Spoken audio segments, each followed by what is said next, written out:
സാമൂഹിക അസമത്വങ്ങൾക്കെതിരെ ചെങ്കൊടിയുടെ ശക്തിയിൽ പോരാടാനിറങ്ങിയ നേതാവാണ് VS. ശരിയുടെ വഴിയെ സഞ്ചരിക്കുന്ന പ്രകൃതം. ഉള്ളവനും ഇല്ലാത്തവനും എന്ന വ്യത്യാസം ഇല്ലാതാക്കുകയാണ് കമ്മ്യൂണിസത്തിന്റെ അടിസ്ഥാന ലക്ഷ്യമെന്ന ചിന്തയിൽ പ്രവർത്തിച്ച വ്യക്തിത്വം. അതുകൊണ്ട് തന്നെ ആ ഐതിഹാസിക ജീവിതയാത്രയിലെ വഴികൾ കാഠിന്യം നിറഞ്ഞതായിരുന്നു. അത് തുടങ്ങുന്നത് കർഷക തൊഴിലാളി സമരങ്ങളുടെ ഈറ്റില്ലമായ പുന്നപ്രയിൽ നിന്ന്. വേലിക്കകത്ത് വീട്ടിൽ ശങ്കരന്റെയും അക്കമ്മയുടെയും മകനായി 1923 ജനനം. ചെറുപ്പത്തിലെ തന്നെ അച്ഛനെയും അമ്മയെയും നഷ്ടപ്പെട്ടു. 7ാം ക്ലാസ്സിൽ പഠിപ്പ് നിർത്തി അധ്വാനത്തിന്റെ വഴിയിലേക്ക്. ജൗളിക്കടയിലും കയർ ഫാക്ടറിയിലുമൊക്കെയായി ജീവിതം മുന്നോട്ട്. നിവർത്തന പ്രക്ഷോഭത്തിൽ ആകൃഷ്ടനായി 1938 സ്റ്റേറ്റ് കൗൺസിൽ അംഗമാകുന്നതോടെയാണ് സംഭവബഹുലമായ ആ രാഷ്ട്രീയ ജീവിതത്തിന് തുടക്കമാകുന്നത്. പിന്നീടങ്ങോട്ട് സജീവ പ്രവർത്തനം. കമ്മ്യൂണിസ്റ്റ് പാർട്ടിയിൽ അംഗമാകുന്നത് 1940. പുന്നപ്രയിലെയും വയലാറിലെയും തൊഴിലാളി വർഗ സമരത്തിന്റെ ചുക്കാൻ പിടിച്ചവരിൽ പ്രധാനിയായി. VSൽ ശക്തനായ നേതാവിനെ കണ്ട പാർട്ടി കൂടുതൽ ചുമതലകൾ നൽകി. സമരസഖാക്കൾക്കുള്ള ക്യാമ്പുകളുടെ നേതൃത്വം അന്ന് അച്യുതാനന്ദനായിരുന്നു. സായുധ പോരാട്ടത്തിനൊടുവിൽ പൂഞ്ഞാറിൽ വെച്ചുണ്ടായ അറസ്റ്റും അനുഭവിക്കേണ്ടി വന്ന ലോക്കപ്പ് മർദ്ദനവുമൊക്കെ അതിശക്തനായ രാഷ്ട്രീയ നേതാവിലേക്കുള്ള വളർച്ചയിലെ പടവുകളാക്കി മാറ്റി VS. P. കൃഷ്ണപിള്ളയായിരുന്നു കൈപിടിച്ച് നടത്തിയത്. ഒട്ടേറെ കർഷക പ്രക്ഷോഭങ്ങളുടെ നെടുനായകത്വം വഹിച്ചു. പോലീസ് വേട്ടയാടലും അറസ്റ്റും ലോക്കപ്പ് മർദ്ദനവുമൊക്കെ പിന്നീടും അനുഭവിക്കേണ്ടി വന്നു. 57 പാർട്ടി അധികാരത്തിലെത്തുമ്പോൾ സംസ്ഥാന സമിതി അംഗമായിരുന്നു VS. P. കൃഷ്ണപിള്ളയുടെ പാത പിന്തുടർന്ന VS പാർട്ടിയിലെ ജനകീയ നേതാവായി മാറി. AKGയുടെ പിൻഗാമി എന്ന വിളിപ്പേര് ജനസമ്മതിക്ക് ശക്തി പകർന്നു.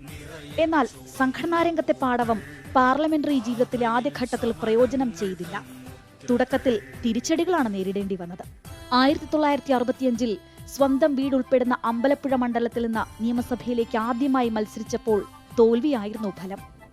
1967 കോൺഗ്രസിലെ A. അച്യുതനെ തോൽപ്പിച്ച് ആദ്യമായി നിയമസഭാംഗമായി. 1977 പരാജയത്തിന് ശേഷം കുറെ കാലം പാർട്ടി ഭാരവാഹിത്വത്തിൽ ഒതുങ്ങിക്കഴിഞ്ഞു. 1991 മാരാരിക്കുളത്ത് വിജയിച്ചുവെങ്കിലും 1996 തോൽവി രാഷ്ട്രീയ കേരളത്തെ ഞെട്ടിച്ചു. പാർട്ടിയിലെ വിഭാഗീയത പരാജയ കാരണമായി എന്ന തിരിച്ചറിവ് അച്യുതാനന്ദൻ എന്ന നേതാവിനെ കൂടുതൽ ശക്തനാക്കി. 2001 മലമ്പുഴ മണ്ഡലത്തിലേക്ക് VS എത്തിയത്. ആ വർഷത്തെ ജയത്തിന് തിളക്കം കുറവായിരുന്നുവെങ്കിലും 2006 ഇതേ മണ്ഡലത്തിൽ 20,000-ലേറെ വോട്ടുകൾക്ക് എതിരാളിയെ പരാജയപ്പെടുത്തി. മുന്നണി വൻ ഭൂരിപക്ഷത്തോടെ അധികാരത്തിലെത്തിയെങ്കിലും VSനെ മുഖ്യമന്ത്രിയായി പ്രഖ്യാപിക്കുന്നതിൽ അനിശ്ചിതത്വം നിലനിന്നു.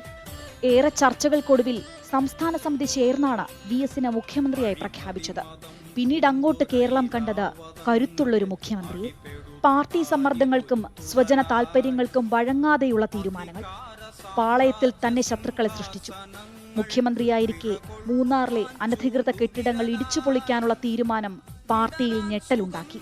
തെല്ലും കുലുക്കമില്ലാത്ത VSന്റെ പ്രകൃതം ഒട്ടേറെ പേരുടെ ഉറക്കം കെടുത്തി. സത്യത്തിനും ന്യായത്തിനും വേണ്ടി നിലകൊണ്ടത് ജനങ്ങൾക്കിടയിൽ VSന് നൽകിയത് താരപരിവേഷം. പിണറായി വിജയനുമായുള്ള അഭിപ്രായ ഭിന്നത ഇതിനിടയിൽ പാരമ്യതയിലെത്തി. PBയിൽ നിന്ന് കേന്ദ്ര കമ്മിറ്റിയിലേക്ക് തരം താഴ്ത്തുന്ന സാഹചര്യം വരെയുണ്ടായി. എങ്കിലും തെരഞ്ഞെടുപ്പ് രാഷ്ട്രീയത്തിൽ VS ഇല്ലാതെ നേട്ടമുണ്ടാക്കാൻ കഴിയില്ല എന്ന ബോധ്യം പാർട്ടിക്കുണ്ടായിരുന്നു. വാർദ്ധക്യത്തിന്റെ അവശതകളില്ലാതെയുള്ള VSന്റെ പ്രവർത്തനത്തിന് എന്നും ജനസമ്മതി കിട്ടി. 2016 തെരഞ്ഞെടുപ്പ് വിജയത്തിന് ശേഷം മുഖ്യമന്ത്രിയായി VS വരണമെന്ന അഭിപ്രായം ഉയർന്നത് അതിനുള്ള തെളിവാണ്. ഭരണപരിഷ്കരണ കമ്മീഷൻ ചെയർമാൻ എന്ന സ്ഥാനം VSന് വേണ്ടി സൃഷ്ടിക്കപ്പെട്ടതാണെന്ന വിമർശനം ഉയർന്നപ്പോഴും സ്വതസിദ്ധമായ വിമർശന ശൈലിയിൽ നിന്ന് അണുവിട വ്യതിചലിച്ചിരുന്നില്ല VS. ആ ജീവിതയാത്ര അവസാനിച്ചെങ്കിലും അത് പകർന്നു തന്ന വിപ്ലവനാളങ്ങൾ കാലാതീതമായി ജ്വലിച്ചു നിൽക്കുക തന്നെ ചെയ്യും. വിപ്ലവ സൂര്യന് ആദരാഞ്ജലികളോടെ ന്യൂസ് ഡെസ്ക്, അമൃത TV.